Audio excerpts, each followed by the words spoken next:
Before my elder sister entered the palace to become the empress in our previous life, she once bowed her head to admonish me, "Ating, when I'm gone, you must protect yourself well." I tearfully agreed. 5 years later, the empress fell out of favor, was persecuted by villains and lost her chastity, and hanged herself that very night.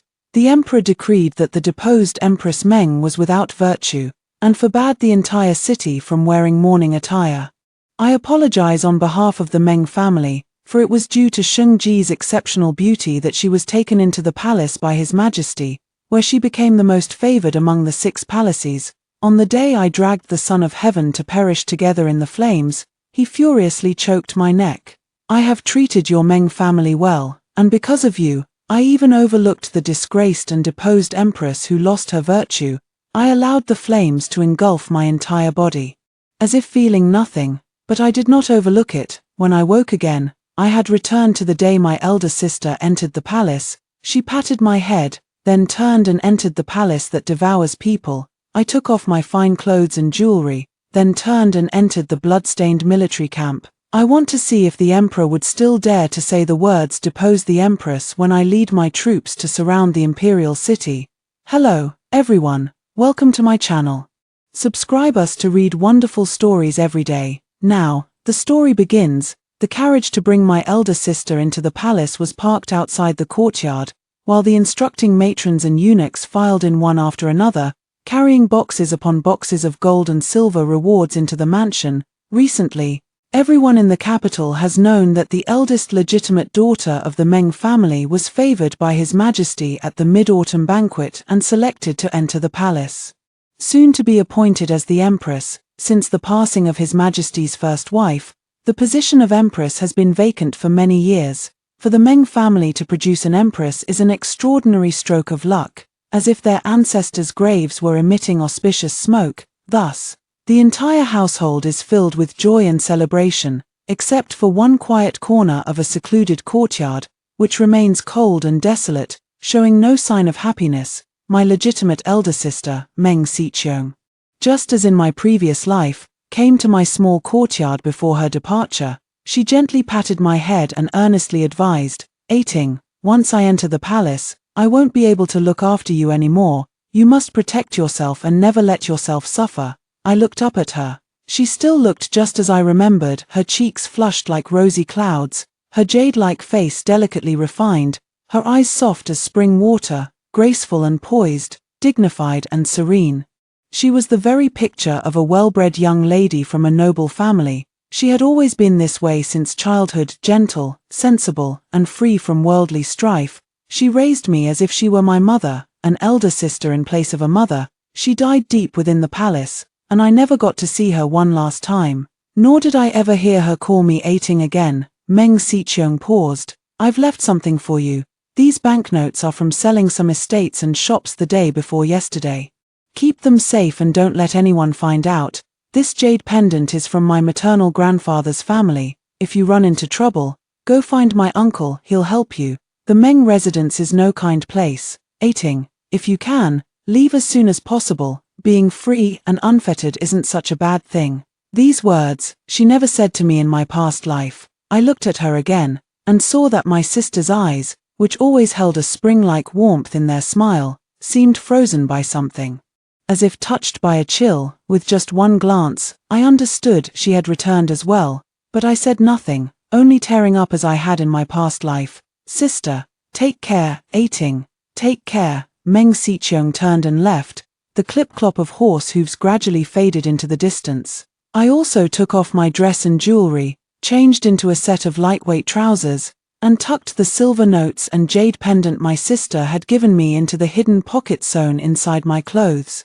I walked out of the room, took one last look at the desolate courtyard, and nimbly climbed over the wall as I had done many times before. With a clear purpose, I headed straight for the Lin residence, the home of my elder sister's maternal grandfather, and also the current residence of the general of the Swift Cavalry. I am the most inconspicuous illegitimate daughter of the Meng family, Meng Xiting, with nothing to my name but a pretty face, yet my legitimate elder sister, Meng Xiqiong, has been clever since childhood, as beautiful as a fairy, excelling in music, chess, calligraphy, and painting, with flawless manners and poise, hailed as the top young lady of the capital. My birth mother passed away early, and I was raised under the care of the lady of the house. The lady comes from the Lin family, a typical general's daughter who once fought on the battlefield and galloped on horseback, but now can only sit in the courtyard, tending to her husband and children day after day. She had only one daughter, her legitimate sister, who, due to her cold and aloof nature, was not favored. Occasionally, she would gaze blankly at her unsheathed sword. She never practiced swordplay in secret, nor did she hide her study of military strategies and tactics. But the lady was plagued by chronic illnesses, and in my 4th year there, she passed away due to her sickness. The legitimate sister was intelligent and excelled in military strategy and discourse. What the brothers in the family could never grasp, she understood with just a hint, and the essays she wrote were flawless, leaving no room for criticism. I was naturally active, and after Madame felt my bones, she praised my exceptional talent, so I persisted, practicing martial arts with her every day. Before Madame left, she left me several books on military strategy and martial arts. I couldn't understand them, but my elder sister was willing to explain them to me in detail. After years of study, my martial skills improved, and I could come and go from the Meng residence as easily as turning my hand, often without anyone noticing. It's a pity we are women. These things that cannot be shown to others, we can only share with each other. My elder sister always beat me by 3 pieces when we played chess. I would cheat and demand a rematch, bribing her with the snacks I sneaked out to buy. She would laugh and tap my nose, asking me where I had been. I would chuckle and share with her all the things I had seen and heard that day. She saw the world through my eyes, while I lay with my head on her lap, listening to her analyze the affairs of the realm. During the years she entered the palace, I thought that as long as I dutifully protected the Meng family and didn't cause her any trouble, she would be safe and sound. I was wrong. On the night my elder sister hanged herself, I suddenly woke up and walked barefoot in the courtyard, unaware. Even as the rain began to fall, I felt restless and uneasy, yet I did not know the reason. Rumors spread throughout the capital that she had been unfaithful, having an affair with a guard. The emperor was enraged, stripped her of her position as empress, forbade the city from mourning in white, and denied her burial in the imperial tomb. It was our father, Lord Meng, the head of the Meng family and a high-ranking official, who went to plead for mercy. He even went so far as to disown her, expelling her from the family registry. Before the emperor's anger finally subsided, she was no longer a daughter of the Meng family, nor was she Empress Meng. She had become a nameless, homeless, wandering soul. On the 7th day after her death, the city was filled with music and celebration. The mansion was decorated with lanterns and banners. Yet no one welcomed her spirit back. Later, I was sent into the palace by Minister Meng, and the world forgot even more that the current favored consort Ru, who reigns over the 6 palaces, once had an elder sister, the once renowned Empress Meng of the capital. In this world, aside from me, who else would still remember her? Since the Meng family couldn't protect her, I will be the one to protect her. I sat in the main hall of the Lin residence. I've heard Axie mention you. The man in the main seat said in a booming voice, his stature imposing. You're the child she took in, aren't you? He was the current general of the Swift Cavalry, Lin Yuanshan, and also my sister's maternal grandfather. I nodded in agreement. After the pleasantries were exchanged, the man in blue robes beside the main seat got straight to the point and asked me, you came to us with Xiqiong's jade pendant. Is there something you need my help with? He was my sister's maternal uncle, the current general of the southern garrison, Lin Shao. When my sister died, Lin Shao was on a military campaign with General Lin. Upon hearing the tragic news and being ambushed, he died in battle. Not only that, but there was a spy within the military camp who provided General Lin with false intelligence, leading to the complete annihilation of the Lin family's army, their bodies wrapped in horsehide. A tragic and lamentable outcome. It wasn't until I entered the palace later that I learned this was all orchestrated by the one above, with the aim of reclaiming the Lin family's military power. I looked at him. I wish to join the military camp. What did you say? I wish to join the military camp, I repeated. I want the general to provide me with an identity and, in the future, lend me a hand when I need it. He looked at me as if I were a monster. Do you know this is the grave crime of deceiving the emperor?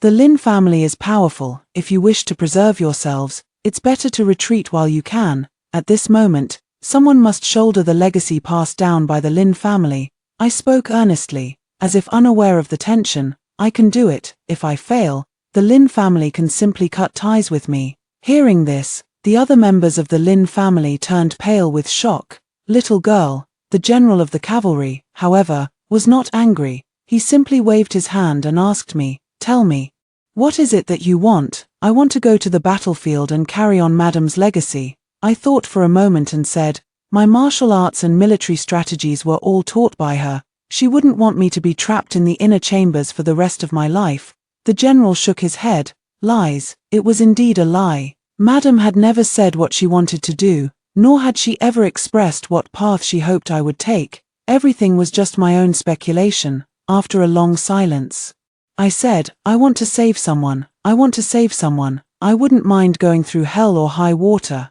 Before you came, I received a letter from Chonga. She said exactly the same thing as you, hoping the Lin family would retreat while at the peak of power." General Lin stood up. "At my age, it's not that I cling to power, but with the Hu Rong still not pacified, I just can't bring myself to let go. Since you've given your reasons, and Chonga even gifted you her jade pendant, I'll trust you this once, young one." However, my daughter Lin Shijuan, before her marriage, was also a fierce warrior who could take on 10 enemies single-handedly in battle. The battlefield is perilous, and I do not wish for a young girl like you to lose her life. You claim your martial skills were taught by her. Prove it to me. Lin Shao, he called out to Lin Shao, "Summon Sanlang here." Lin Shao frowned. "Father, every son of the Lin family is brave and skilled in battle. Sanlang is my grandson, of your generation, raised by my own hands, and has followed me on campaign for a year." General Lin said lightly, "If you can last the time it takes for an incense stick to burn, I will personally escort you into the camp." Hearing this, the Lin family was shocked, and Lin Shao was especially anxious. "Father, she's just a young girl. Perhaps she's acting on impulse now." General Lin paid no attention and just looked at me. I did not avoid or retreat. "Yes, I will do my best." I had heard the name of the third son of the Lin family, Lin Jinyu, before. It is said that he was exceptionally brilliant, the best in archery and horsemanship among the young men of the capital. Last year, he followed his grandfather into battle, rode alone into the enemy camp, and returned with the head of an enemy general, achieving illustrious military merits. Now he stands before me, his sword still sheathed, yet a chilling aura of killing intent already draws near. I know it is the aura of bloodshed forged on the battlefield. He is a true warrior who has shed blood. Lin Jinyue's eyes were as cold as stars. "After you." I bowed and drew my sword. On the battlefield, there is no distinction between men and women. Only by holding the sword firmly can one protect those they care about. In the countless nights after my sister's death, I was tormented by pain, despising my own helplessness. Though I could wield the sword in my hand, I could only dance gracefully in flowing water sleeves. I clearly hated the emperor with every fiber of my being. Yet every night I would smile sweetly and feign affection to please him. I was naturally simple and honest, yet I learned to grovel and flatter, becoming a wolf in sheep's clothing. I devised countless ways to assassinate him, practicing swordplay night after night for this purpose. Weapons were forbidden in the palace, so I used bamboo branches as swords, which could slice through the air and pierce wood 3 inches deep. But no matter how much I do, my sister won't come back. I feel suffocated, and occasionally wonder what I'll do after I kill him. I can't think of anything, even after knowing she's back. I don't dare to reunite with her. I'm afraid she might ask me how I've been doing since then, whether I've taken good care of myself, and why I've returned just like her. I dare not look into her eyes, dare not say I've been through hellfire, dare not tell her that ating is already beyond recognition. I've simply come to realize that if the emperor is foolish and unjust, and the people suffer across the land, then it's time to install a new emperor. My sister has the world at heart. With a compassionate nature and the talent to govern the realm, her policy discussions surpass those of the good-for-nothings, and the military strategies she taught the Lin family have made them invincible in battle. Why can't she be the emperor? I will be the hawk and hound at her feet, becoming her sharpest sword and fiercest tiger. Everything that stands in my way is an obstacle. What I intend to do allows for no obstacles. the cold gleam of the blade flashed. And in the moment Lin Jinue's eyes widened in shock. The wooden sword I had borrowed had already sliced off a lock of hair at his temple. The entire hall fell into silence. I lowered my gaze and said, "Thank you for the lesson." Everyone was too stunned to react, staring blankly at the defeated Lin Jinyu and me as I sheathed my sword. Applause echoed in the courtyard. "Excellent, excellent, excellent." General Lin clapped his hands, repeating the word 3 times. "From today onward, you are the common youth I happened to meet, who, blessed with extraordinary strength, received my guidance and is now being recommended by me to join the military camp. Your name is Sai Jun." He looked at me, and in a daze, I uttered this name. The lady's name was Lin Shijuan, and she gave both my elder sister Sicheong and me, citing our names. Occasionally, she would sit by the window, enveloped in solitude, Sicheong and citing, but not thinking of Jun, she sighed to us.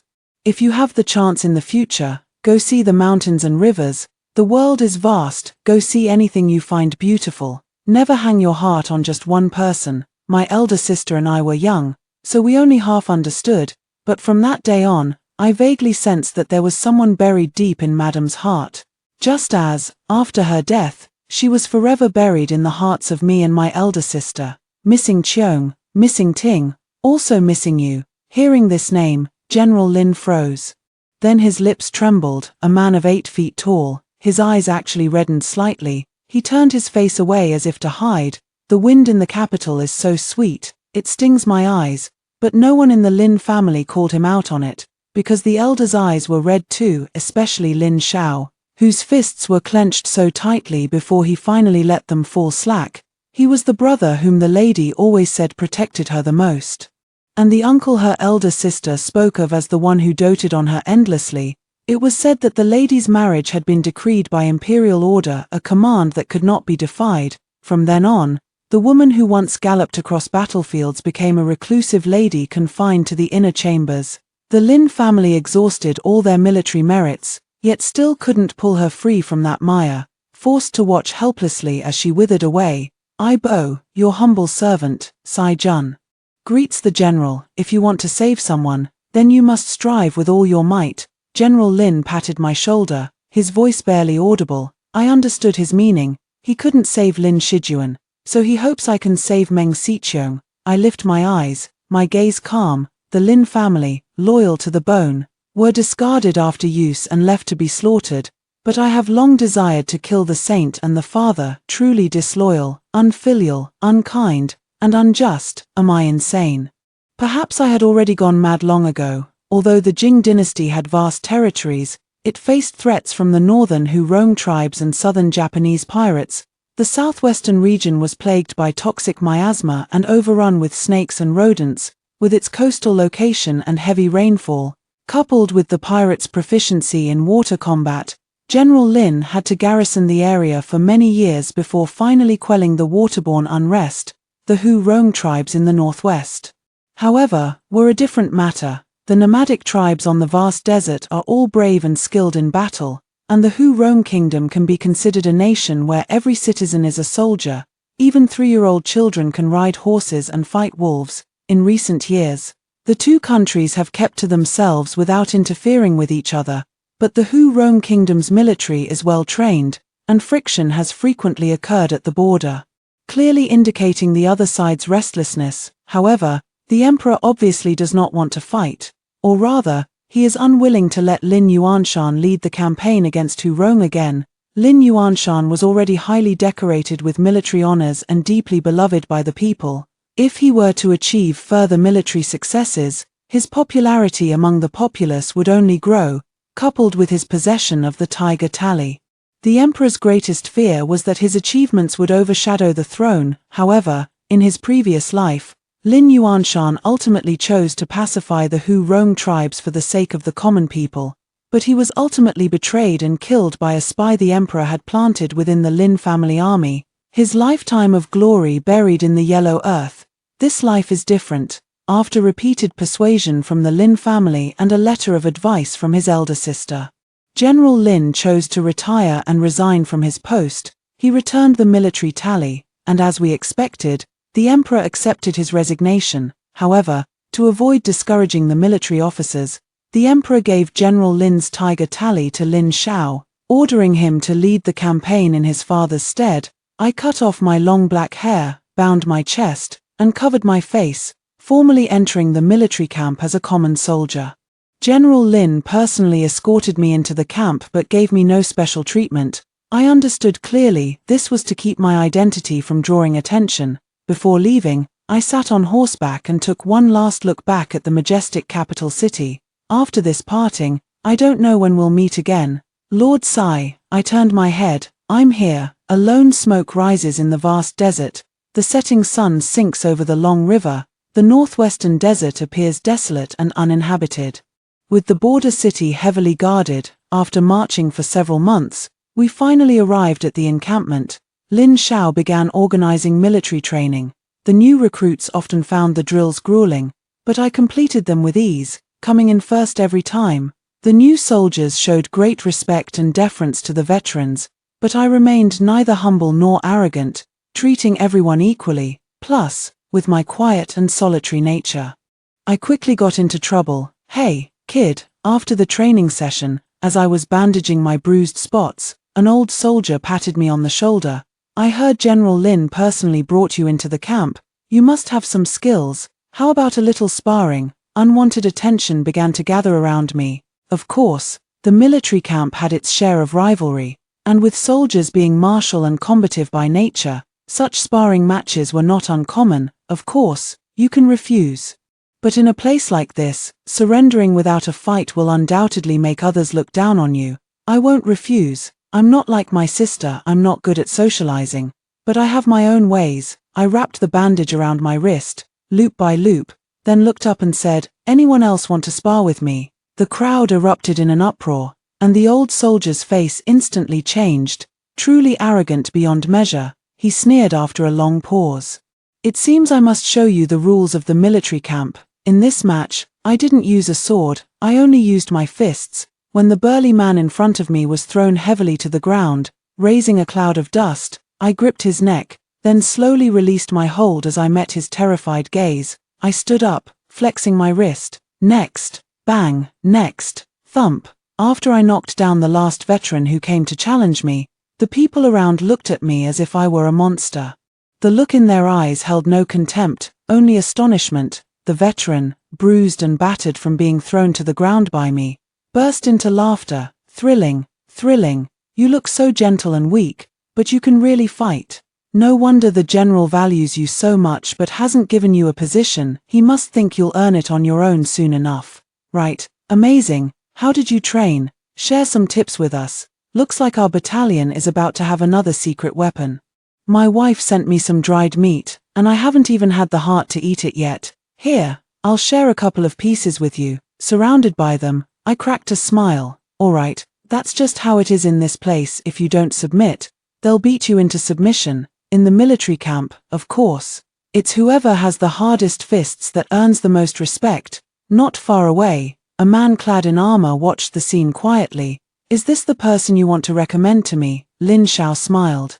Not bad, right? He's a promising talent. The man kept his eyes fixed on the figure, very similar. He didn't say who it resembled, but they all knew exactly what he meant. Lin Shao fell silent for a few seconds, then patted his shoulder. Ying Kai, we trust you with this child. She cannot be associated with the Lin family, at least not now. I understand. He turned and left, his cloak fluttering behind him, its inner lining embroidered with a character so worn it was nearly illegible.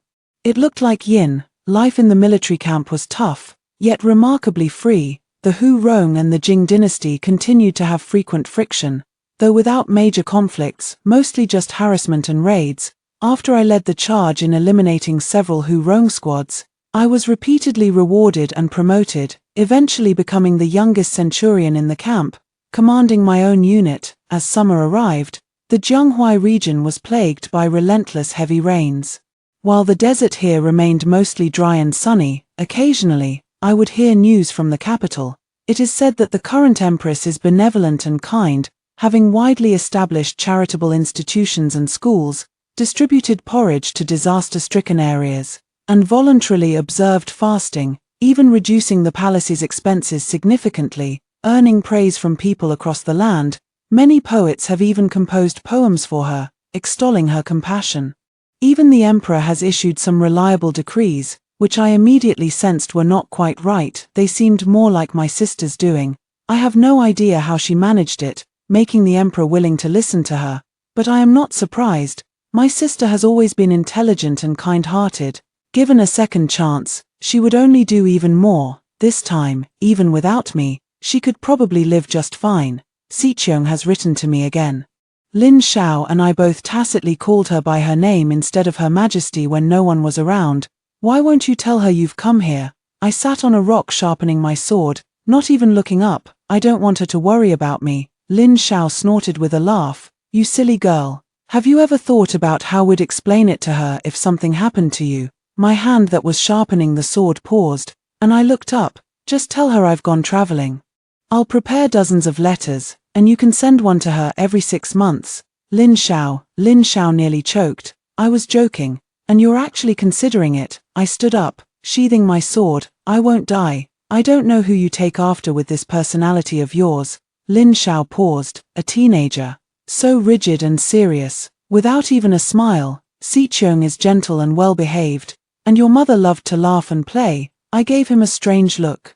When has Madam ever loved to laugh and play? The Madam I remember was stern and unsmiling, always cold and aloof. Lin Xiao was slightly taken aback, the smile on his face fading bit by bit. She loved wearing red and was an excellent swimmer, capable of diving into the sea to fight enemies. The Japanese pirates were so terrified of her that they called her the fire-like assassin. He said with a sigh, I'll never forget the time we were in the southwest, after she emerged from the sea.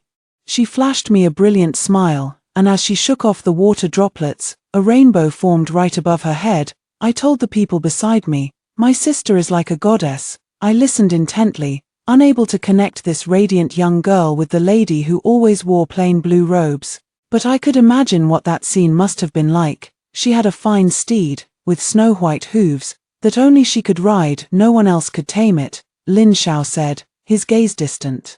Before she returned to the capital, she set the horse free. Later, it would often come back to our camp, circle around when it didn't see her, and then leave again. Time has passed so quickly. It's been a very long time since I last saw her. We looked at each other without a word, remaining silent for a long while. He turned around. There's a secret report from the army. The Hu Rong are planning to seize this batch of provisions.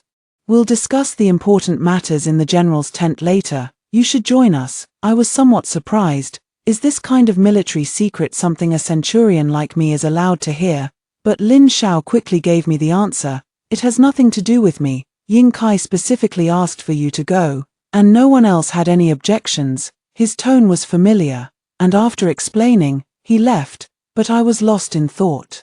Ying Kai was a captain who was stationed at the border year-round. Unlike Lin Xiao, he was a man of few words, commanding respect without even showing anger, but it was he who promoted my position and assigned the people under my command. A few days ago, when our squad went out on patrol, we single-handedly eliminated a group of Hu Rong bandits.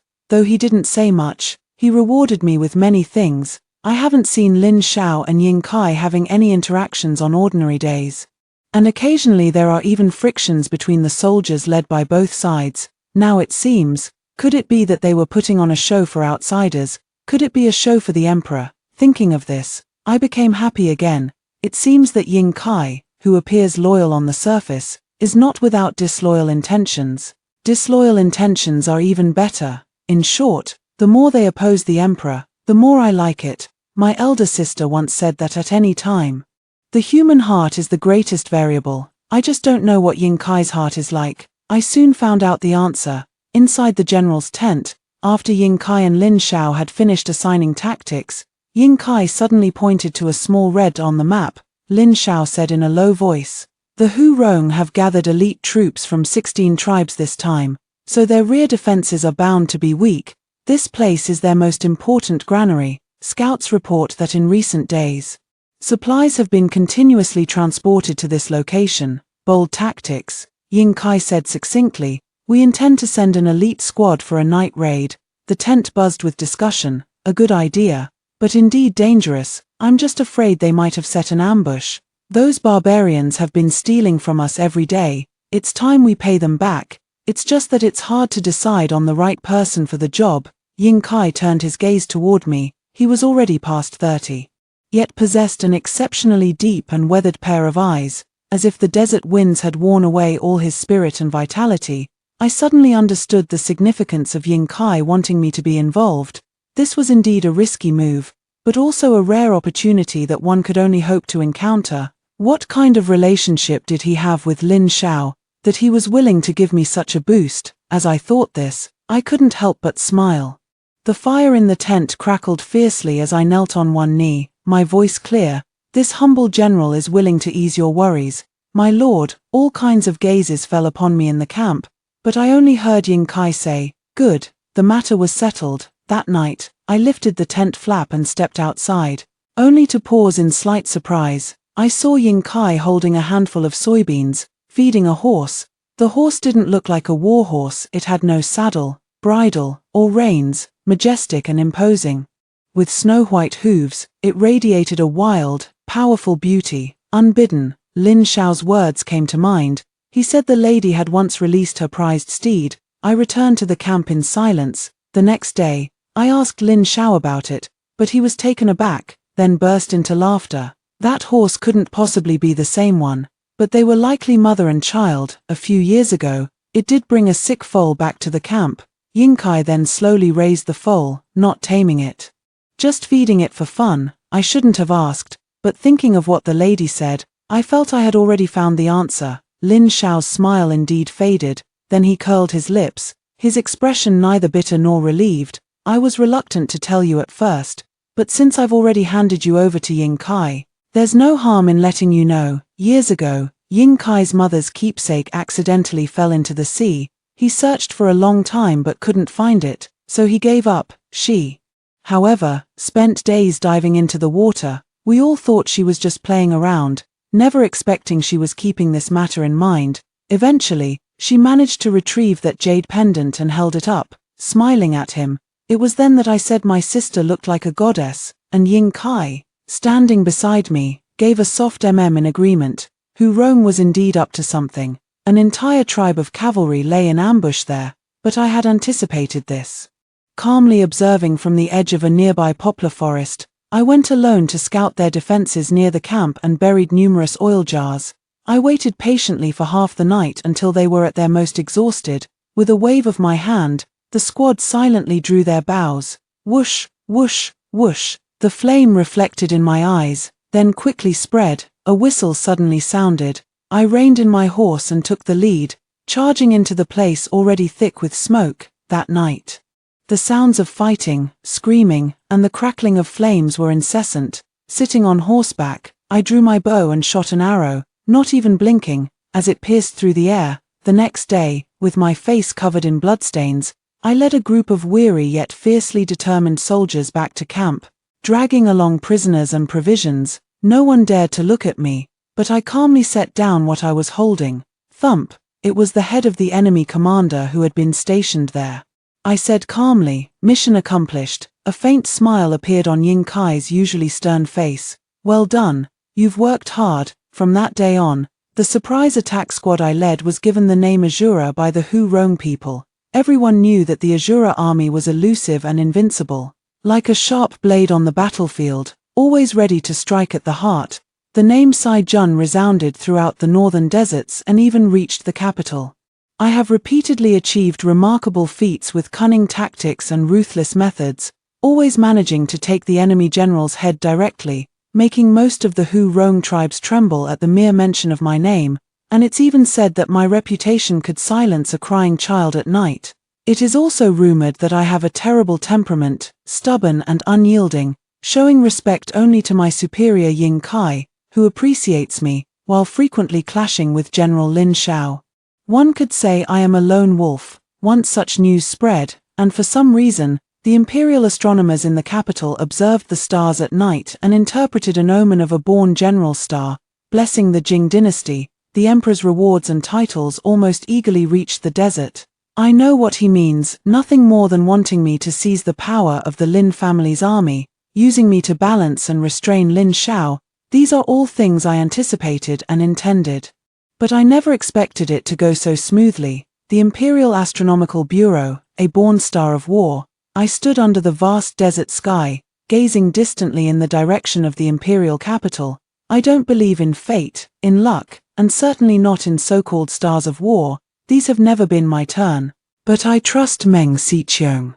All the luck in my life has been given to me by the lady and my elder sister, and it must be the same now. Did she guess? She must have guessed it. She's such a clever person. How much has she figured out? She saw me suddenly disguising myself as a man to enter the military camp, saw someone named Sai Jun suddenly rising to prominence, saw that everything was different from the previous life. Could she have guessed that I've returned? If she has guessed, will she come to ask me? And if she does, what should I say? The desert is short of water and dry all year round. Fortunately, there is a river by the camp. Otherwise, even washing up would be a hassle. I stared blankly at my reflection in the water. My once fair skin had long turned wheat-colored from exposure to wind and sun. I had grown taller and stronger.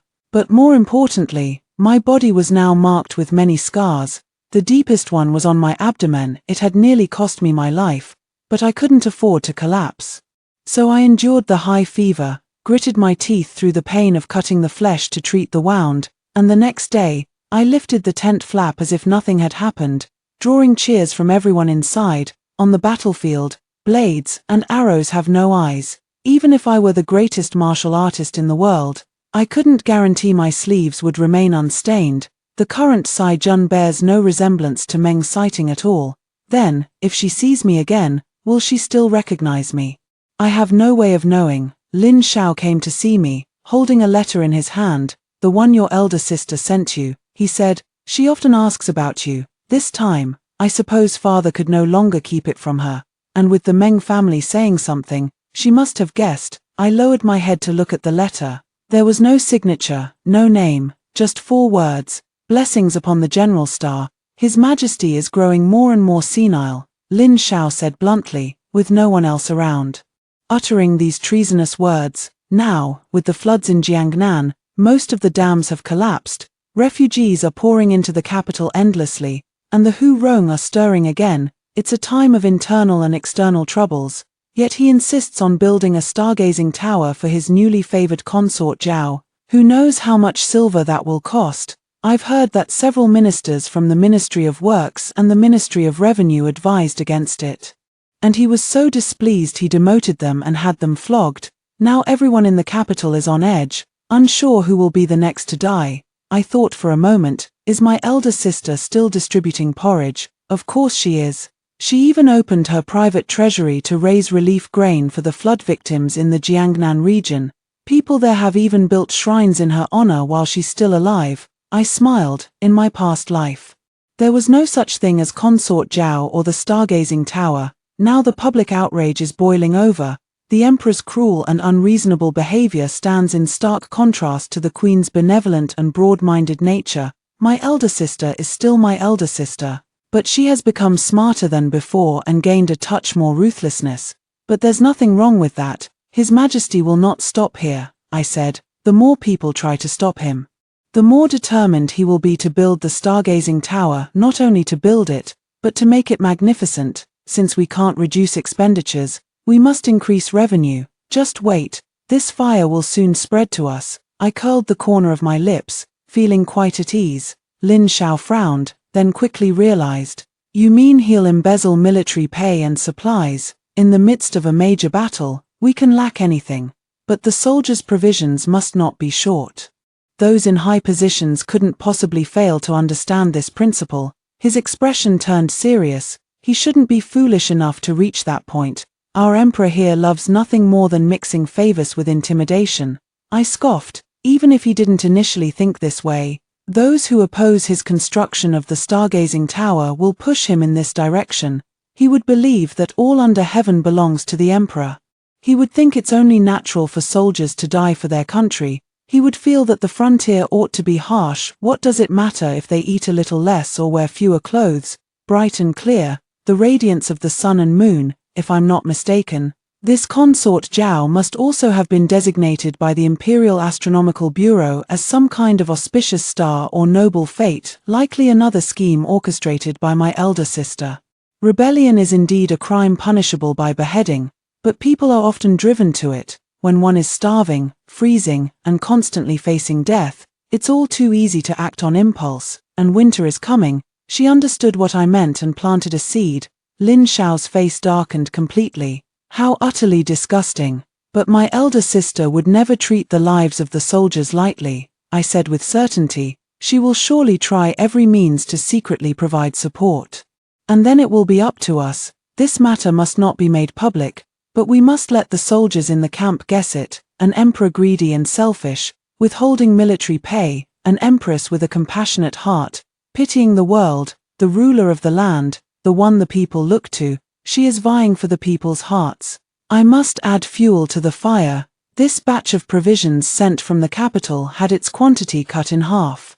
And the clothing is just a thin layer. The meager cotton can't ward off the cold at all. In less than half a day, the entire military camp had learned the news. At midnight, the soldiers under my command gathered around the fire and grumbled angrily. How can this be justified? Those nobles in the capital enjoy the finest food and comforts, while we might freeze to death here. Such talk bordered on insubordination, but I only frowned and did not stop them. After they had finished complaining, I stood up and said, "Enough, the rewards bestowed by His Majesty remain untouched. Tomorrow, I will distribute them all to you, and we will also slaughter that fat sheep to feast the troops." They looked at each other. "Sir, I waved my hand, "it doesn't matter if they don't take us seriously. I won't let my brothers suffer with me." At these words, even the usually rough and tough men had reddened eyes. The winter wind in the northern desert was biting, cutting like a knife against the face. Under such harsh conditions, with military supplies halved, the atmosphere in the camp grew increasingly somber. The soldiers kept their heads down and remained silent, but murmurs behind the scenes grew more frequent. "Aren't they just sending us to our deaths? Now we're relying entirely on minister-size subsidies. General Lin and Captain Ying have already distributed all their personal belongings. How much longer can this last? Only a few adults can see us. I heard the Emperor is going to build the stargazing tower again. The money for that tower could feed and clothe us for years.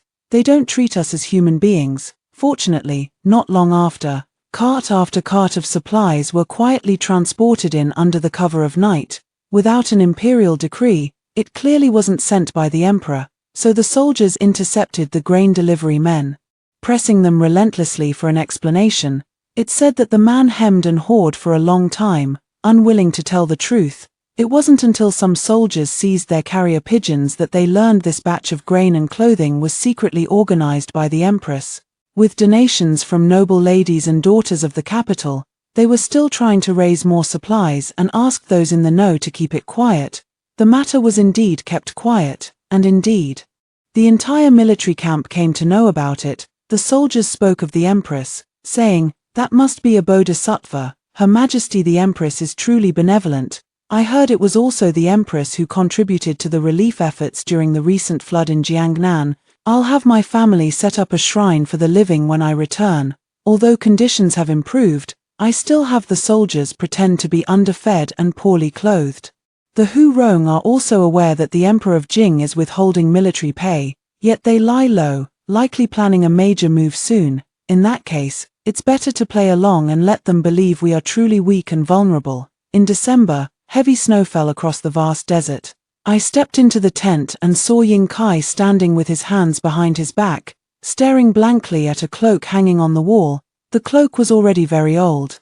Ying Kai wore it every time he went into battle and had never been seen replacing it. "Lord Ying," I saluted. "You called for me." He waved his hand. "The desert has entered the snowy season. The Hu Rong won't let this opportunity slip. They will certainly launch a full-scale attack. When the time comes, you will hold the main camp in my stead." While I joined the army on the campaign, I was stunned, hesitating a little. Ying Kai had already turned away. A victory would be good, of course. But even if I fail and die on the battlefield, I will tear a chunk of flesh from the Hu Rong, leaving them severely weakened. You know better than I do how to deal with the retreating Hu Rong forces. I leave the aftermath to you. Can you handle it? I pressed my lips together, silent. If we win this battle, that's good. Of course, but if we lose, Ying Kai would essentially push all the credit onto me, or perhaps he wants me to take over his position. To legitimately take command of the Ying family army. But why? I know what your purpose is in coming here, Ying Kai said. You want to support the Empress as the new emperor, don't you? My pupils suddenly widened. You haven't even told Lin Xiao about this, have you? The tall man's expression remained indifferent. No need to look at me like that. I'm not one to gossip. I didn't tell him. I didn't know what to say. Thank you, Lord Ying. No need to be so polite, Ying Kai said. I will help you. I had expected him to help me, but I couldn't figure out why. Your swordsmanship is very much like your mother's, he said with a calm expression. 10 years ago, I wanted to lead troops to the Golden Hall. You are braver than I am. The Ying family has been loyal for generations, guarding the South Sea for many years. Moreover, he carries the lives of everyone in the Ying family on his shoulders. How could he be so reckless? Ying Kai had never been reckless in his entire life. Before leaving, he asked me, what are your and your sister's names? Doesn't he know? I was a bit confused but still said, my sister is Meng Xiqiong, and I am Meng Sighting. Ying Kai froze. He remembered that day when the sun was setting, and they sat side by side on the rocks by the sea. Lin Shijuan swung her legs and asked, Ying Kai, what do you want to do after we've subdued these Japanese pirates? He asked. Do you like the sea? Of course, Lin Shijuan said with a beaming smile.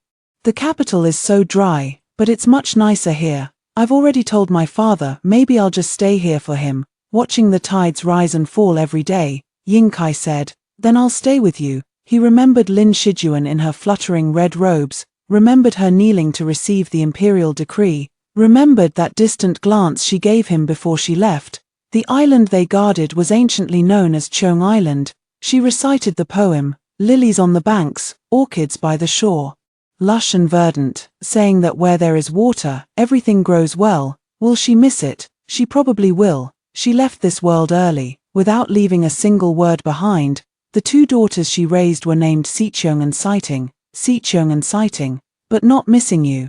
How much she must have yearned for freedom in her lifetime, yet she was trapped in the capital, exhausted in both body and mind, and passed away from illness before reaching the age of 30. They said she was dignified and aloof, but she was clearly such a bright and radiant person. She was clearly in good health and proudly declared she would live to be 80. So how did she gradually grow weaker? How could a female general so full of energy and vitality end up bedridden for so long, dying in sorrow and despair? She clearly loved wearing red the most, yet Lin Xiao said she never wore red again. What was she thinking when she died? She must have been in pain then too, right?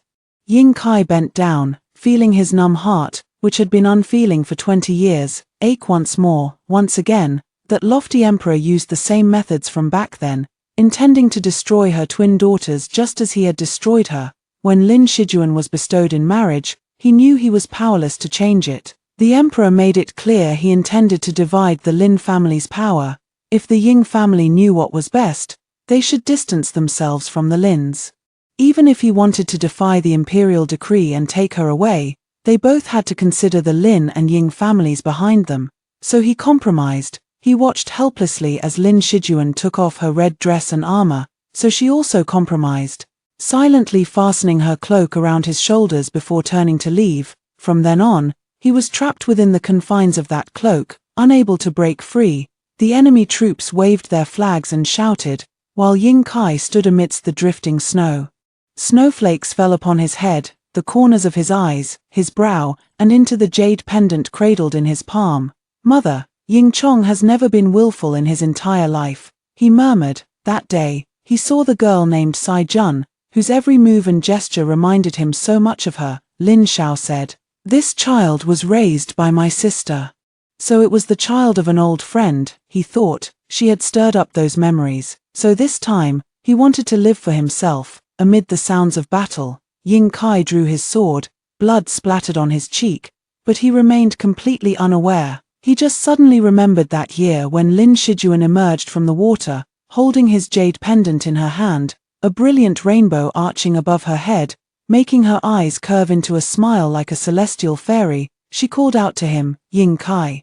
Ying Kai, you promised to stay with me, you must not break your word. Ying Kai, I suspect Ta Shui is in love, look how eager she's been to run out these past few days. Ying Kai, why haven't you taken me back to Cheong Island yet? Ying Kai, after I'm gone, I want you to live happily. Remember to watch the sea for me. But I never saw the sea again. His heart suddenly ached unbearably, and he could hardly breathe. I'm sorry. Clang, the broken sword fell to the ground. The image of an old friend still lingers before my eyes. I wish to buy Osman thus and share wine as before, but it's never quite the same as the travels of my youth. Ying Kai's belongings were sent back, a broken jade pendant, a tattered cloak. On a corner of the cloak was embroidered a character too faded to make out clearly. It looked like Yin, but I knew it was the character Jun. I gazed at it quietly for a while, then stood up. Countless soldiers stood silently before me. A dark sea of figures, their hawk-like eyes blazing with fury and grief. I raised the tiger tally. Generals, heed my command. Tonight we launch the full assault. We will bathe the Hu Rong in blood and avenge Lord Ying. Yes, truth be told, I had long known Ying Kai would die. Just like the time I dragged the emperor into the burning inferno, he had marched to war with death in his heart. I wanted to persuade him, but after thinking it over, I felt no one could change his mind. How could I not see that he couldn't go on living? Perhaps from the day his wife passed away, he had been preparing for this moment. In this life, he waited for me, but what about his previous life? I no longer think. I promised Ying Kai that I would not let anyone repeat the same mistakes and that I would rescue my legitimate sister. The path he paved for me with his blood, I cannot let all his efforts go to waste. The night is deep, and the beacon fires are burning. The troops I led charged into the Hu Rong encampment. Enemy attack. A piercing scream tore through the night sky, but it was already too late. This battle ended in a great victory for the Jing dynasty. Rumors in the capital say that the young general, who emerged out of nowhere, seemed divinely aided as he charged into the Hu Rong forces, slitting the enemy leader's throat with a single sword stroke. The Hu Rong suffered a crushing defeat, raised the flag of surrender, and sent envoys to sue for peace. The Star General returned in triumph. Winter had passed, and spring had arrived. I, along with Lin Shao, escorted the surrendered envoy and documents of the Hu Rong tribe, returning to the capital in glory. Unfortunately, along the way, we encountered many displaced bandits and refugees, all of whom had lost their homes due to disasters. We quelled these uprisings, which slowed our journey back considerably. Lord Sai's reputation among the common people grew ever greater, his prestige rising higher and higher. The emperor seemed quite displeased by this, to which Lin Shao only offered a lukewarm remark. A general in the field is not bound by orders from the court. It left the emperor speechless. Yet he couldn't say a word after all. We had just won a great victory and were still heroes. At the same time, we received a secret report from the capital. Her Majesty the Empress is with child, and turmoil has erupted in the palace. I folded the letter and tossed it into the candle flame, lost in thought. With the crown prince yet to be named and the emperor having few heirs, if my sister were to bear this child, it would surely stir turmoil in the court. But would my sister, who harbors such hatred for the emperor, even conceive his child? And at such a coincidental time, no less, as expected, I received her letter. Her tone was as usual, asking how I had been lately, whether I had been taking care of myself, and only then did she mention the child. She said, "The child will be born at the most opportune time." I understood then. After quelling the rebellions across the lands, our party finally returned to the capital. Along the way into the capital, the common people cheered. I rode on a tall horse, and from time to time, silk flowers were thrown at me. I turned my head to look and saw that they were all young girls and women, who smiled at me when I met their gaze, some even blushing. Lin Shao teased, a young general star, with a boundless future. I remained unmoved, my heart and eyes fixed solely on tonight's palace banquet.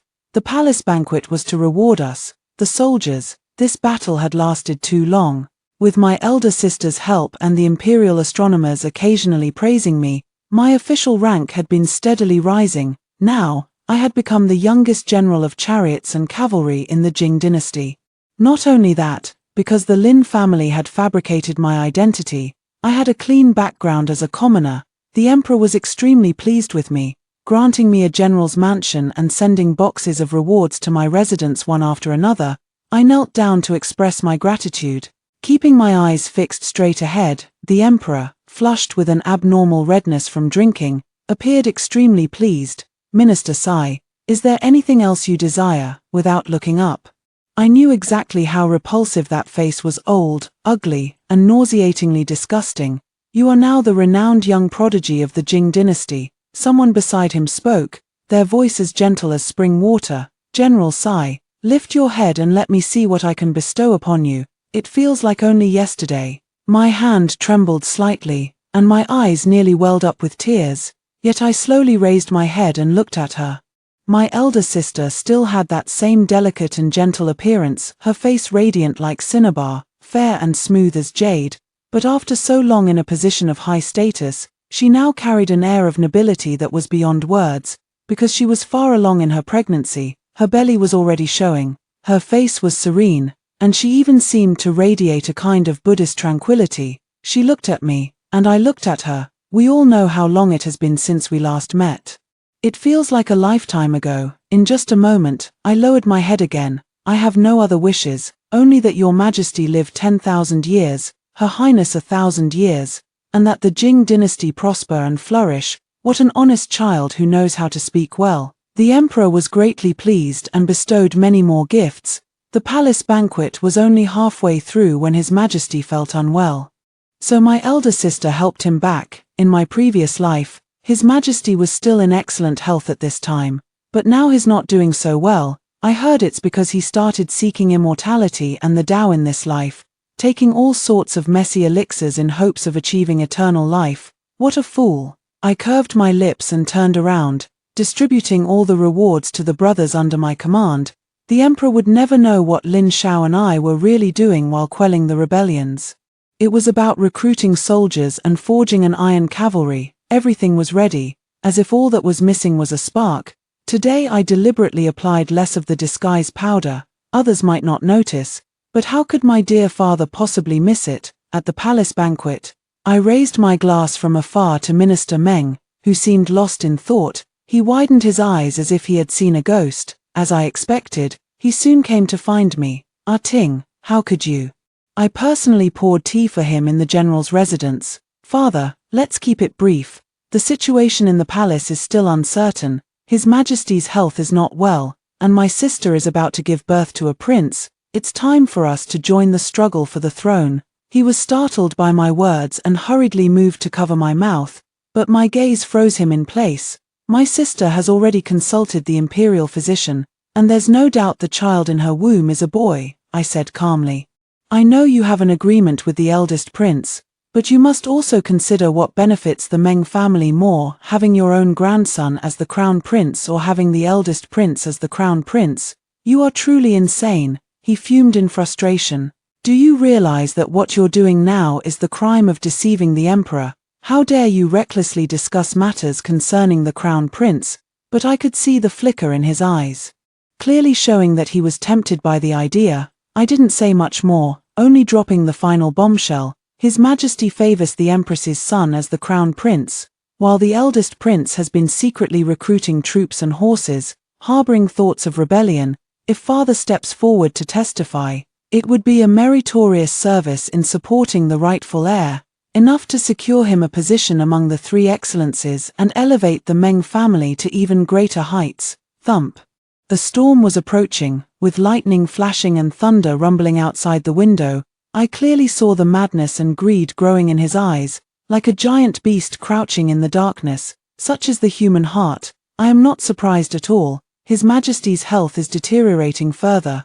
It is said that the memorials these days are all being reviewed by the Empress on his behalf. He spent day after day in the consort Zhao's palace, either seeking immortality and inquiring about the Tao or ascending the stargazing terrace to cultivate. Although the ministers were anxious at heart, the Empress handled state affairs with such meticulous order that it brought them some comfort. I returned to the Lin family. What exactly are you planning? General Lin's expression was complicated. I thought you intended to use your own abilities to bring your sister out, feigning death, leaving the palace to pray for blessings, escaping. There are too many ways to make a person disappear. but judging by my sisters and my actions, we clearly had no such intention. I didn't answer. Little uncle should know. Lin Shao watched me raise a private army, watched me forge armor, watched me allow treasonous rumors to spread in the military, each one a crime punishable by beheading, yet he still accompanied me in doing it. I don't need to tell him, he can already guess. But this, General Lin sighed heavily, Chunga is a girl. Why can't my elder sister do it? I asked with burning eyes. You also agreed to let your wife go to the battlefield. You see her as your pride, which shows you don't look down on women. Your wife excels in both literary and military arts, and my elder sister has surpassed her. Look, she's doing very well, isn't she? Why can't my elder sister do it? He fell silent. Whenever Lin Shijuan is mentioned, everyone in the Lin family falls silent. I turned to look and saw Lin Shao was already in tears. Father, Ying Kai is dead, he said. I knew he couldn't go on living any longer, not since the year Lord she passed away. The Lin family was at its peak back then, and for the sake of so-called imperial favor, we failed to let him and Lord Shi be together. And now, what about Siting and Sicheong? The children have struggled this far, why can't we lend them a helping hand? A long silence ensued. General Lin bent down to help me up, a tiger tally resting in his palm. From this day forward, the Lin family army is at your command, he said in a deep voice. Go, child, do what we failed to accomplish. 4 days, torrential rain poured down, and the Queen's due date finally arrived. That night, the common people slept peacefully in their homes, yet 100,000 elite soldiers had the capital surrounded, leaving no room for escape. Those in the know locked their doors tightly. Loyal ministers frowned deeply, sighed heavily, but still chose to stand by and do nothing. Black cavalry pressed upon the city, and the imperial palace was swept into a bloody massacre. The capital has changed its skies. Not until the imperial guards were all gone, and the emperor's personal attendants had also lost their heads, did the pale-faced emperor, dragged awake from his slumber, sit trembling on the golden throne, pointing at my nose and shouting in fury, "Traitor, are you trying to rebel?" Without changing my expression, I waved my hand. And the trussed-up crown prince and minister Meng were thrown to the ground, a stack of secret letters, all stamped with their personal seals, scattered across the floor. I said, "Your Majesty, the crown prince and minister Meng have conspired to rebel, and the evidence is conclusive. I arrived late to protect you and had no choice but to enter the palace with my sword. I beg your Majesty's forgiveness." Hearing this, Minister Meng immediately began to whimper woo-woo. I lifted his chin with the tip of my shoe. "Does father wish to say something? But you are too foolish, your daughter does not want to hear you speak." From the moment he was willing to use himself as bait and feign cooperation with the crown prince, his fate was already sealed. I didn't even want to look at him. And with one thrust, I pierced his heart, just an insignificant pawn. Only, in the previous life we were the chess pieces, but in this life, I became him. "You're a woman," the emperor cried out in shock, then quickly regained his composure. "What is your relationship with the empress, the Lin family? And the Lin family, are they plotting a rebellion?" "Exactly, your Majesty," I said with a smile. "I heard that your Majesty intends to appoint the empress's youngest legitimate son as the crown prince. So I took the risk to come and retrieve the imperial decree." The rain pattered down, dripping from my chin onto the armor. I drew my sword. "Your Majesty, will you write the imperial decree yourself, or shall I assist you? Save me, save me." The panicked emperor grabbed Consort Zhao beside him, trying to flee, but she deftly broke free from his grasp, threw him down hard, tied him to a chair, then stepped back behind me, bowing her head respectfully. "Miss Aiting," Consort Zhao said. "Her Majesty ordered me to ensure your safety." I asked, "How is Her Highness?" "Everything has been prepared, both mother and child are safe," Consort Zhao replied without changing her expression. The emperor was still screaming, but I had already lost patience. I stepped forward, chopped off one of his fingers, and forced him to write the imperial decree. Trembling, he wrote the characters, already frightened out of his wits. "I gaze upon this decrepit, befuddled ruler, your Majesty. There was a time when you were my nightmare." After finishing the imperial edict, I looked down at him from above, but I still want to say, if I had wished to die back then, even if I had killed you, I could have escaped unscathed. He looks bewildered, not understanding what I mean, but I have already turned and left." The first rays of morning sunlight streamed into the imperial city, the heavy rain had ceased, the funeral bell tolled, a baby's cry also rang out, "Your Majesty has passed away. Everything is over." Overnight, the eldest prince conspired with Minister Meng to rebel. Fortunately, the Empress had already detected it and, upholding justice above family loyalty, uncovered the evidence. General Sai arrived in time to protect the Emperor, and together with General Lin, they guarded the imperial city, finally quelling the turmoil. The traitors died on the spot, and the Emperor, already advanced in years, was so enraged that he passed away that night.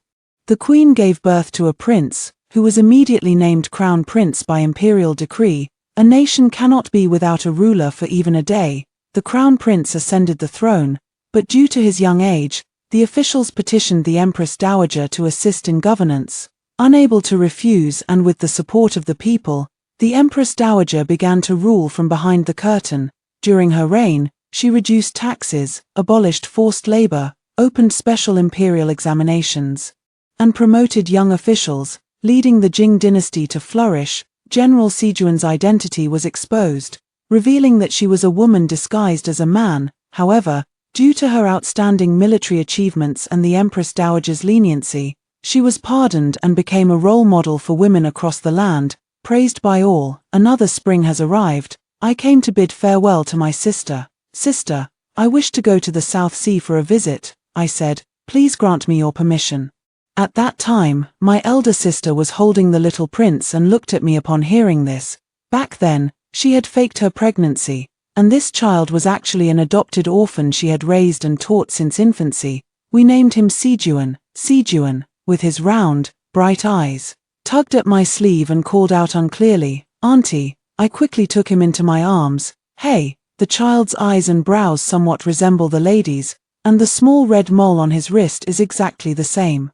My elder sister sighed. "I knew you would have to go, and there's no stopping you. I was just waiting for when you would tell me." I remained silent. The lady is buried with the Meng family, but I don't think she would have been content. I wanted to take her and Ying Kai to the seaside together. One is buried in the northern desert, the other in the capital, but I believe their spirits would rather return to the South Sea, free and unbound. "Very well, go then, I have no time to spare." "But you are different, you can travel freely." She looked at me gently. "When Sijuan grows up, we will take grandfather back to live by the South Sea and visit the place where mother grew up." I grinned. Before leaving the capital, my elder sister saw me off. She asked me, "Ating, I never asked, and you never told. But I want to know, does it hurt?" I was stunned, then asked in return, "Sister, does it hurt you?" She then smiled, tears welling in the corners of her eyes. "It hurts.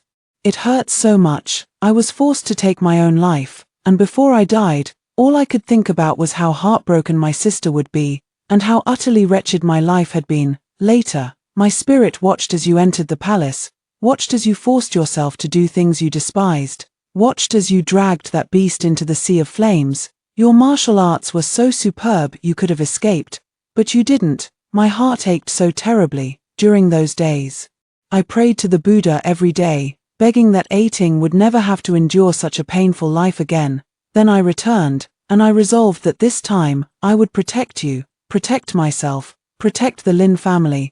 I would claim the highest position and avenge us all. But I didn't expect that you would come back too. You joined the army, you killed countless enemies. Uncle said you suffered many injuries, but I couldn't see them. I said earnestly, "Finally, I can be of help to you." Aiding is willing to be sister's sword for a lifetime, to be your hound and fierce tiger, to be your invincible blade. She suddenly reached out and held me tightly. "But I only want Aiding to be my little sister. None of these are needed." I laughed again. "Then I'll be your little sister for life." The road out of the city was lush with greenery. The sky was clear, the breeze gentle and pleasant. I rode alone on my noble steed, its hooves treading the snow as it galloped. It was very sensible. Occasionally glancing back at the luggage on my back, I patted its head. "All right, I won't lose it." The contents of the pack were simple: 2 small boxes, a cloak, a jade pendant, and a sword. I must escort the girl in red and the boy who never acts willfully back home. Spring outing.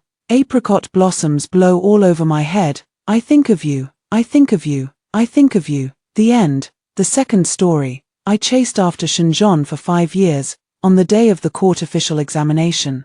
He declared my cousin the winner, citing an ink stain on my paper. Looking at the tiny, needlepoint-sized ink stain, my uncle's family mocked me relentlessly. So this is all the regard the Grand Tutor has for you. My cousin gloated triumphantly. It seems I have won Master Shin's favor after all. A few tears were all it took for him to spare me from defeat. I couldn't believe it, so I went to Shinjon for confirmation. He was focused on reviewing the exam papers, not even looking up. His tone indifferent. It's time you learned a lesson, so you can fix this careless and spoiled habit of yours.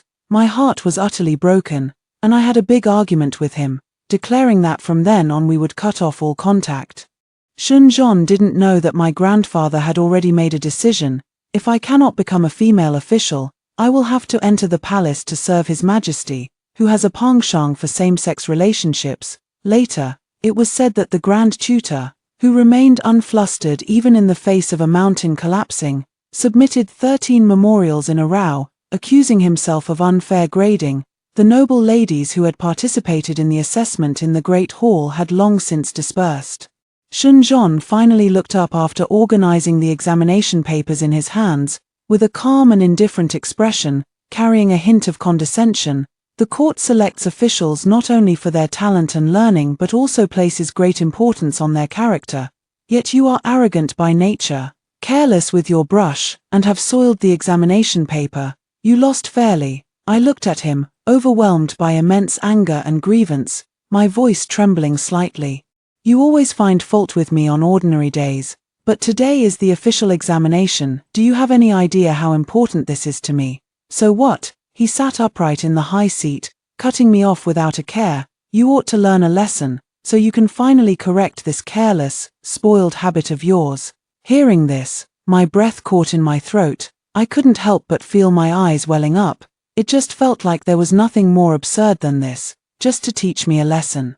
Shinjon's tone remained unchanged, completely indifferent. Exactly so. Otherwise, with your frivolous demeanor, how could you be fit to serve as a court lady? I gripped the jade token at my waist, engraved with my name, a symbol of my status as a student at the Imperial College. It had once been my hope for escaping the control of my family. Now that hope has been shattered, and it all seems so laughable. I yanked it off and hurled it fiercely at Shinjon. All right, all right. Since Imperial Tutor Shin holds me in such low regard, from this day forth, I, Du Qingheng, will no longer be an eyesore to you. The jade plaque slipped from the embroidered robe, fell to the ground, and shattered into pieces. Shinjon looked at me expressionlessly, his gaze pausing for a moment on my reddened eyes before turning away. Whatever you say. I struggled to support my faltering body as I walked out of the grand hall. The family carriage was still parked outside. And Du Yui looked on with smug satisfaction at my disheveled state. Sister is truly useless. After chasing after the Grand Tutor for so many years without earning his favor, you still haven't received the slightest bit of kindness. It seems that I, your younger sister, have won Lord Shin's heart more. With just a few tears, he couldn't bear to let me lose. I curled my lips self-mockingly, with no way to refute, after the court session. My second uncle couldn't wait to see the joke and chuckled at my father's grim expression. Lord Shin treats Qingheng no better than this. Pity our Du family's legitimate daughter, who chased after him for 5 years in vain. The officials and noble ladies who hadn't yet dispersed looked over with strange gazes, unable to resist whispering among themselves. I was treated like a plaything, publicly mocked and humiliated, stripped of all dignity. My father, ashamed of my lack of ambition, had long since turned away in embarrassment. Shinjon passed by and naturally overheard these words. He didn't spare me a single glance, simply cupped his hands in a salute to my second uncle, and then left as if nothing had happened. My cousin's mocking laugh pierced my heart like a needle. I finally understood that Shinjon was like a 1,000-year-old block of ice. No matter how much effort I put in, I could never warm him up. Perhaps it's for the best. Now that Yue has become a court official, Qingheng should enter the palace. Grandfather's stern voice echoed through the hall.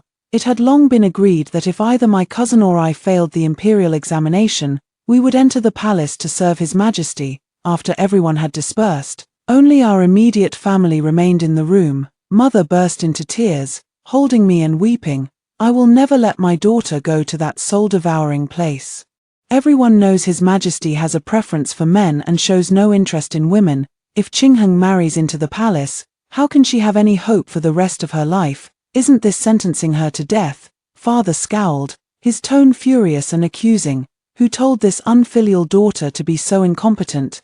She usually writes excellent policy essays, yet at the critical moment, she couldn't even outperform that good-for-nothing from the second branch. Upon hearing this, Mother spoke with bitter resentment. That girl has ill intentions. Who knows what underhanded methods she used to win? No, I must go find the grand tutor and request a re-evaluation of the exam papers. I stopped Mother, forcing a smile uglier than a grimace. Don't go, Shenzhen said. I'm arrogant and careless, and that a tiny ink spot the size of a needle's eye was enough for him to disqualify my essay. By the end, she couldn't help but let her voice break with tears. He deliberately made me lose to Du Yue. Shenzhen came from a respectable family, with refined features and exceptional talent. Before he even reached the age of 20, he had already achieved the top rank in the imperial examinations. At that time, officials and nobles would often seek out promising scholars to marry their daughters, and most of them had their eyes set on him. On the day the top 3 scholars paraded through the streets on horseback, scented sachets and handkerchiefs thrown by young ladies from noble families nearly buried him. No one could resist being drawn to such a brilliant and dazzling young man, and I was no exception. I wanted to be worthy of him, to stand by his side as his equal, and to be together with him always. So I reined in my temper and buried my head in books. Later, when His Majesty opened the selection of female officials, I was even more grateful that I had already studied hard for so long, allowing me to seize a better opportunity. After comforting my mother, I dragged my weary body back to my room. Sitting before the dressing mirror, I burned all the pouches I had embroidered for Shenzhen over the years, along with the poetry collections I had copied for him. The firelight reflected on my pale face, as if it had burned away the foolishness of these 5 years. Perhaps the sorrow was too overwhelming that day, causing a drastic change in my personality. I became extremely silent, no longer as lively as I used to be. I even managed to calm my heart and learn court etiquette from the teaching matron. Grandfather was quite pleased about this and often privately advised me to win the emperor's favor after entering the palace, to speak more on behalf of the family, and ideally, to help elevate the official positions of the men in our household. Absurd that a man's future should rely on a woman's connections. They underestimated me. If I were to enter the palace, I would certainly not support this decaying marquisate. Yet, even as I scoffed inwardly, I never voiced any objection outwardly. That day, my grandfather summoned me to the study. As I walked along the corridor, I unexpectedly ran into Shenzhen, whom I hadn't seen for over a month. Unable to avoid him, I curtsied, meticulously and gracefully. My movements were exactly as the matron had taught. Shenzhen was slightly taken aback, then his expression softened a little. Qingheng, I choked up a bit. Over the past 5 years, he had rarely called my name so intimately. Now, he said it so naturally, no longer fussing about propriety and integrity. According to etiquette, Lord Shen should address me as Miss Du. My tone was flat, though perhaps there was still resentment in my heart. I truly did not wish to see him. Shenzhen let out a light laugh, like a gentleman of clear virtue, radiant and pure. Such propriety is commendable, but with me, there's no need for such formality. Once I finish the matters regarding the female official examinations, I will ask my mother to come and propose marriage. I looked at him in disbelief, feeling a sarcastic urge to laugh. Propose marriage? You treat me coldly. Fail my policy essay so I can't become a female official. Yet you have feelings for me. He leaned in, and I instinctively stepped back, which only drew another light laugh from him. That laugh carried the chill of an early spring breeze, bitingly cold. I heard him say, "If you don't smooth out that temper of yours, how will you ever become the mistress of the Shen family?" My mother had been watching the changes in me all this time, seeing me grow more despondent day by day. She asked my grandfather to allow me to go out under the pretext of buying dowry items. She even called upon my cousin to accompany me for shopping. Although staying at home these days had indeed been dull, Yet, I couldn't muster any enthusiasm. Even after stepping out, I had no idea what kind of fun to seek.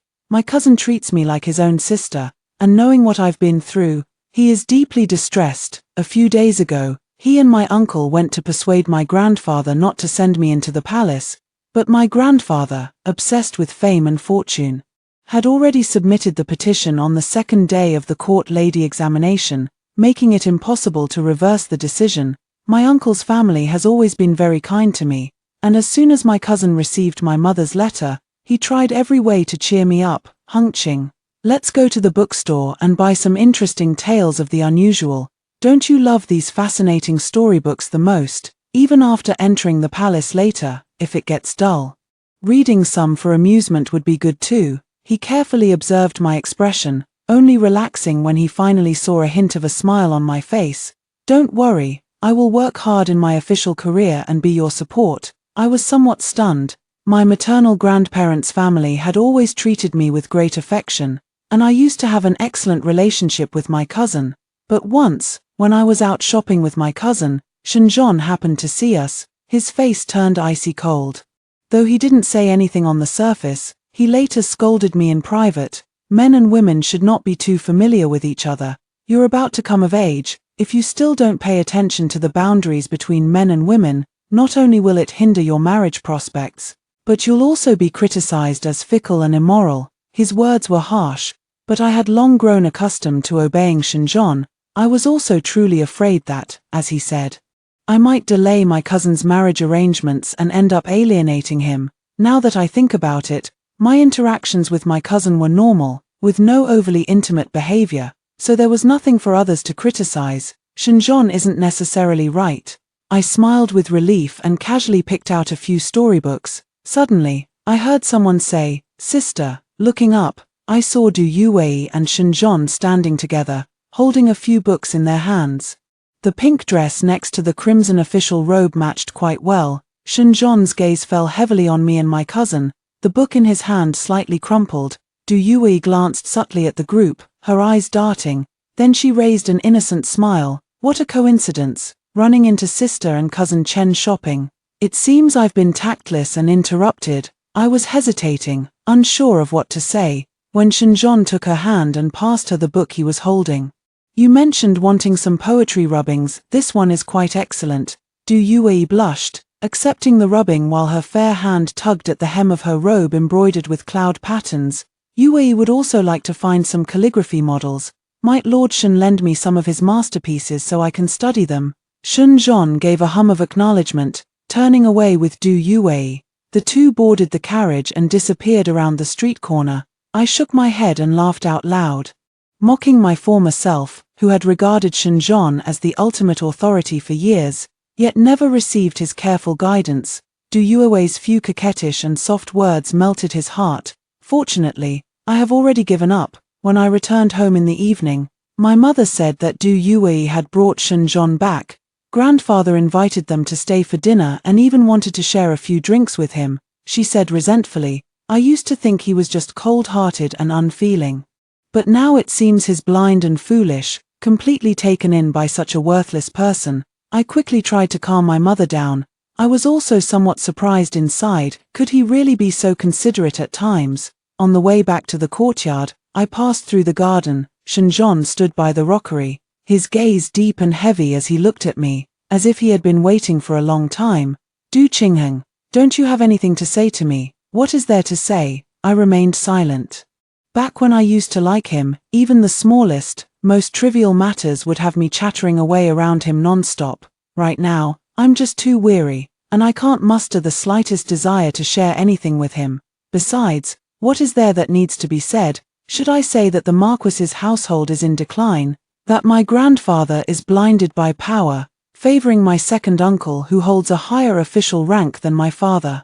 So I can only rely on the court lady examination to seize an opportunity for myself, or should I say that because of his bias, I lost my chance to become a court lady, and thus was seen as a discard by my family, thrown into the deep palace to vie for the favor of the capricious emperor. Seeing that I remained silent, he spoke in a cold, stern tone. "Today, you behaved intimately with an unrelated man and read those vulgar Lowbrow books, where is the demeanor of a well-bred lady? His lecturing attitude was utterly ridiculous. My cousin and I never overstepped any boundaries, yet he was the one pulling and tugging with Du Yue today, truly a case of the guilty party filing the suit first. I never realized before how self-righteous and hypocritically noble he was. I couldn't be bothered to respond, forcing a perfunctory smile. Lord Shen is right to reprimand me. I shall return to rest now, please do as you wish. My lord, he nodded in satisfaction and was about to say more when a servant's voice called him to dinner from a distance. I gave a hasty bow and walked past him without looking back. Shenjon was absent-minded during this meal. Du Qingheng's current docile demeanor inexplicably made him uneasy. Fortunately, he had already persuaded his mother to propose the marriage, and his visit today was to inform the Marquis's household in advance. The old Marquis had long wanted to ally with Shenjon. Seeing the usually stern Grand Tutor Shen treat him with such humility and courtesy, he couldn't help but indulge in a few extra drinks. By the time he was flushed and red-faced, he could hardly make out what Shenjon was saying, only hearing the words coming to propose marriage and seeking to marry, and thinking of him personally sending his granddaughter home, he naturally assumed it was to propose to Du Yue, so without bothering to ask for details, he readily agreed. After the banquet ended, Shenjon returned to his residence, reeking of alcohol, without a hint of sleepiness. Although it had already been agreed upon with the old Marquis, he still felt uneasy inside. Du Qingheng had already restrained her temper as he requested, yet he didn't feel much joy in his heart. After much thought, he probably just wasn't used to her being this quiet. He shook his head and smiled, growing even more determined to propose as soon as possible. The next morning, grandfather publicly announced that Shenjon intended to marry Du Yue. Upon hearing this, the second uncle's family was overjoyed, and my cousin was so pleasantly surprised that her eyes welled up with tears. Yue also has feelings for Lord Shen. Unconsciously, I clenched my fingers and listened silently as grandfather lectured and admonished. No matter what thoughts you had about Grand Tutor Shen before, he is about to marry your sister soon, and you are about to enter the palace. Keep your distance from him. If I find out you have any improper intentions and disrupt your sister's marriage, don't blame me for being ruthless. Ignoring Du Yue's provocative gaze, I curled my lips indifferently. Grandfather is right. Qingheng will definitely keep her distance from Lord Shen. As soon as I finished speaking, a servant came to report that Lady Shen had arrived with Shenjon to propose marriage. Du Yue sprang to her feet with delight. Shyly supporting her grandfather as she went forward to greet him, I followed behind with downcast eyes, doing my best to make myself as inconspicuous as possible. But after the two families had exchanged betrothal documents, Shenjon smiled and walked toward me. Qingheng, shall we set the wedding for early autumn? That way, you won't feel too hot in your wedding dress. As soon as these words were spoken, the once lively atmosphere instantly turned cold. Grandfather was greatly shocked. The teacup in his hand fell to the ground with a bang. You want to marry Qingheng? Shenjon, unaware of the reason, looked at me with a smile. Exactly. With the years of affection between Qingheng and me, who else could I marry but her? Everyone looked at each other upon hearing this, and Du Yue's eyes truly reddened this time. The room fell into silence, the joyful atmosphere gone, leaving only the mother's continuous sighs. Mother Shen thoughtfully opened the betrothal card, and when she saw Du Yue's name on it, she forced a smile. The old Marquis must have taken the wrong betrothal card. Fortunately, we discovered it in time. Quickly bring the eldest young lady's betrothal card so we can finalize the marriage. As soon as these words were spoken, grandfather averted his eyes. Second uncle flushed with shame and anger, and Du Yue's makeup was ruined by tears. No one uttered a word. The scene was utterly absurd, and I couldn't help but laugh out loud.